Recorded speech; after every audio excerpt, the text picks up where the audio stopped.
If you're a parent, teacher, or school leader, and you're sick and tired of the frustration, anger, and unfair treatment of children at high risk in our public schools, then perhaps it's time for all of us to do something about it. In this podcast, Dr. Amitra Berry brings you tips, tools, strategies, and tactics to build successful solutions while touching, moving, and inspiring all of us to transform our schools so that every child thrives. Here's your host, Dr. Berry. Hey there, Equity Warriors. Thanks so much for tuning in. Let's keep changing the conversation about equity in education. You all are a huge part of this mission. You know what? Today, I have to tell you, I'm sick and tired. I'm tired and frustrated with reading and hearing and talking to people who want to label children of color, children of low wealth, not want to label, but do label.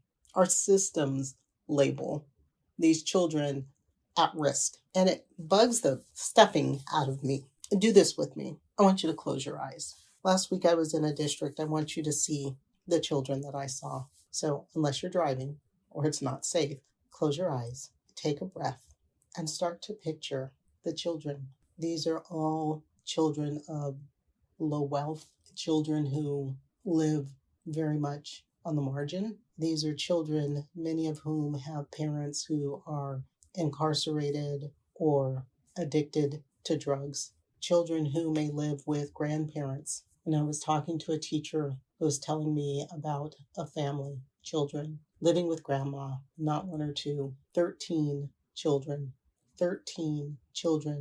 that this grandmother had taken custody of because the parents were out there, not just one of her kids or two of her kids, multiples of her children. And so she had to take her grandchildren. Children who have to get themselves up in the morning to get to school because their parents are still stoned from the night before. Children who don't make it to school because despite their best efforts to get up and get themselves ready, get their siblings up and get them ready, they just don't get out of the house soon enough to get to the bus, to get to school, and don't have anyone to take them. There's no backup. And children whose academic achievement is abysmally low year after year after year. Children who have been in the same neighborhood, whose families have been in the same neighborhood for generations upon generations in a depressed economy. What do you see? Who do you see? What do these children look like? Describe them to yourself. I want you to get this visual. I want you to see them, their hair, their skin, their eyes, their clothes. See them. Now let me tell you about where I was. I was in a rural community in West Virginia. 97% of the children were white. And the reason I wanted you to close your eyes was because if I gave you that information up front, there might be some, and there might be now, little cognitive dissonance with what those children look like that you envisioned. What was shaping your implicit bias as you thought about the children that I described? All of our children are at promise. And it's not just black and brown kids, no matter how much we talk about it. And yes, I focus and emphasize them because they are the majority. And I've said this before, I say it frequently. Our children who are black and brown can't change the color of their skin.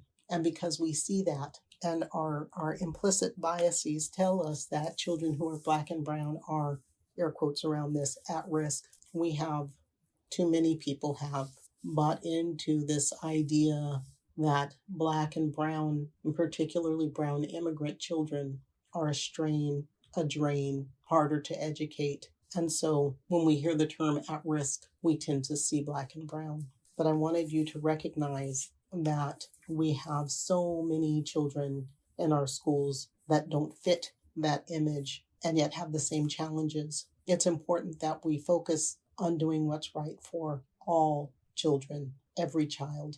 If you do one thing this week, just this one thing, please do this for me. Change the language you use about the children who are born into homes of low education, of low wealth, of incarcerated or drug-addicted parents. Let's stop calling children at risk. Let's start calling children at promise. And then let's keep our promise to educate them equitably, all of them, no matter what they look like, no matter where they come from. See, if we really believe that our children, the children in our schools right now, that they are the future, we better act like they're at promise, because they are the promise of our future. Children at promise. We can do that. And you can join me again next week. Send me your questions, topics, and requests to AskDrBerry.com, and I will answer those questions. And we do have experts coming on to help address those topics. Don't worry about the things you cannot change. Change the things you can no longer accept.